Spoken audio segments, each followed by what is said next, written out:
Hey everybody, welcome back to RPG Imaginings. Revenge of the Unboxing 3. The return of the attack of the Twilight of the Quickening of the Unboxing.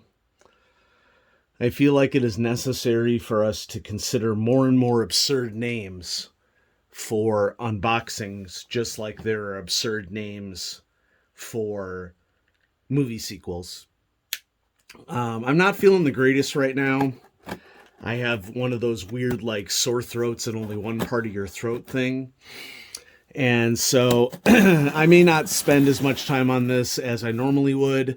The story behind both of these unboxings is that there's certain RPG supplements that I've had my eye on for a while now.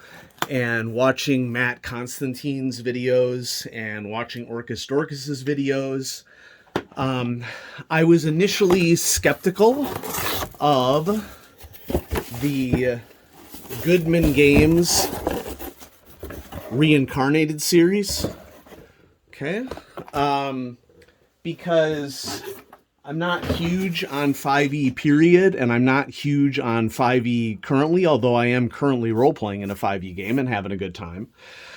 But when I've seen Matt and Scott unbox these books, I think that Goodman Games products, whatever style they're working on at any given time, get better as they go along. That was certainly true of the Age of Cthulhu series. And I did not understand the history of Castle Amber initially, and so Castle Amber is my top supplement of the past that I've never read before. And I was able to get this at a really good price. And one thing that I didn't know about these reincarnated books, I knew that they had commentary at the beginning. So an author's introduction that has like further, basically they're a series of essays here. But a key thing for me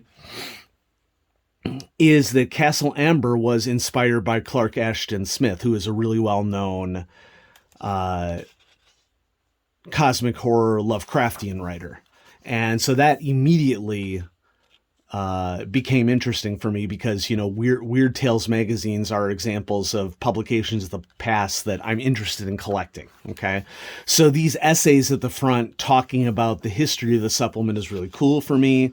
Then we have the actual reprinted text with cool fold-out maps, okay, of the original either basic or, in this case, expert, because this was X2 Castle Amber. And then as you move through the supplement, the original text gives way to the 5e text. And so this is the end of the original adventure here. And I didn't know that these contained ribbons, but apparently they do. Nice. So light blue ribbon here. That's cool. And while initially I was not interested in the 5e text, I've learned that the descriptions in a lot of these, or in all of these books, I should say, are enhanced descriptions compared to the original, which I really like that from a role-playing game history perspective, because it allows us to see how a modern writer for Goodman Games interprets the adventure through the lens of modern gaming, and we get the original text all in one volume. So I'm beginning to understand and respect these books now as ways to get a better understanding and idea of role-playing games through time. So I'm really excited about Castle Amber because it is more of a horror style game, is my understanding. And so definitely interested in reading this. There are versions of Original Adventures Reincarnated that I have zero interest in whatsoever because I just don't like the original scenarios at all. The Lost City is a really good example of one. Not crazy about. And there are other examples of these. I'm forgetting off the top of my head what some other examples of these reincarnated adventures are, but I'm definitely really psyched that I got Castle Amber. Okay, moving right along, because I'm not feeling the best. This one is an eBay's purchase, as one can see from the repurposed Amazon box here. And this is an example of a product that I got a really good deal on Make an Offer. Because, you know, you never know. I never want to cheat anybody on Make an Offer, but at the same time, if a product is used, you know, there are protocols for those sorts of things on the secondary market. And thankfully, I did not cut deep enough to damage it. So good job, me. And what do we got here? We have... all right, I gotta stand up for this. It's too heavy.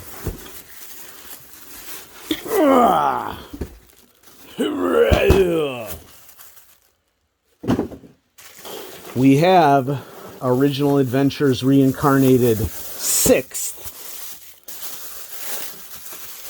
The Temple of Elemental Evil.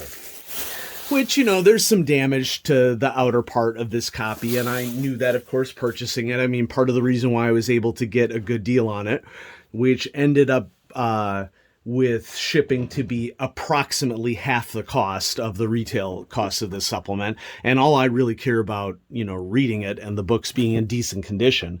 So this is the newest set, came out, I want to say, a couple of months ago. And it's a slipcase, double volume, mini campaign. This includes The Village of Hamlet, which is a classic early scenario that I've read through and have enjoyed. But I've actually never read The Temple of Elemental Evil. And the big joke in the hobby for a while has been that, you know, the original version of The Village of Hamlet kept referring to the impending release of The Temple of Elemental Evil, but it never came out because of delays in TSR's production schedule, or something like that, is my understanding. Now, we're going to get a huge introduction here, okay?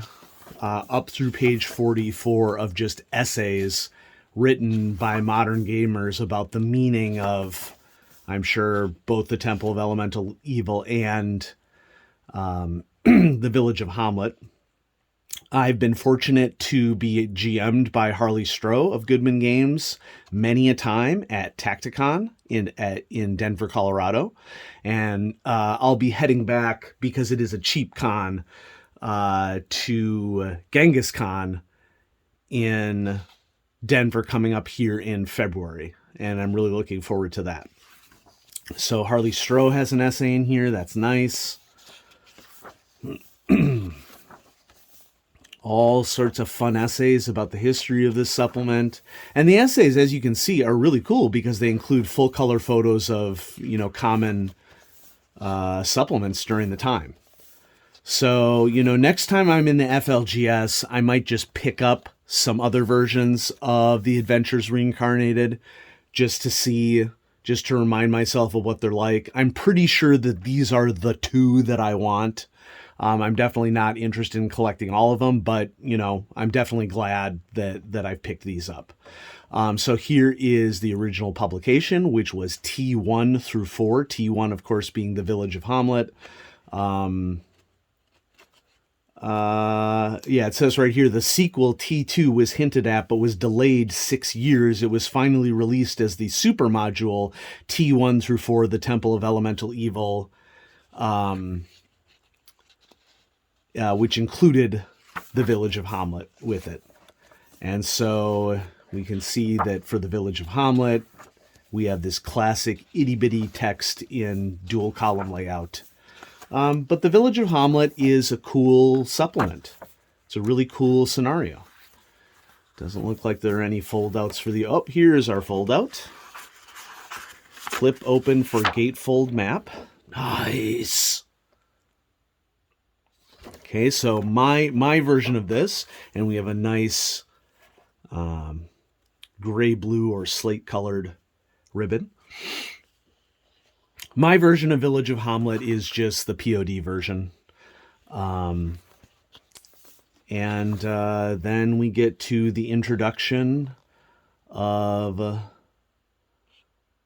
the 5e conversion. And it goes over 2 books. And so let's just do a quick little flip through here. Once again, I am super interested to see what they've done to expand the text and do the comparison. Yeah. Sweet.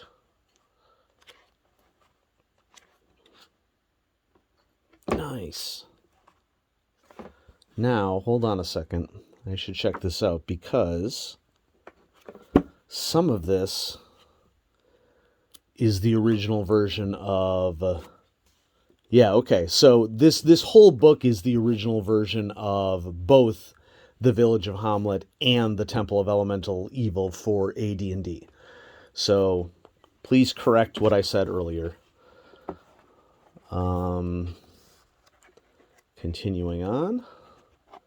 Okay, here ends Volume 1, it says at the back. Advertisement for Dungeon Crawl Classics. Okay. And let's go to Book 2. Fifth edition conversion. Book 2. Another introduction. Okay. Oh, okay, here we go. I think we're at... yeah, okay. So here's the numbering. The conversion and new material actually started on 225 of the last volume, and we're at 383 right here, which is a wise numbering system. And so starting in this book, you have the first dungeon levels of the Temple of Elemental Evil, and all sorts of appendices here at the end. And it's, of course, totally appropriate that they would split this into 2 books if it's, 700 odd pages of gaming material. I don't really care about the 5th edition conversion stats, but as I mentioned, I'm definitely interested in seeing how this has been reinterpreted and how much tabletop role-playing writing has changed over time. So here's some cool 5th edition fantasy books from Goodman.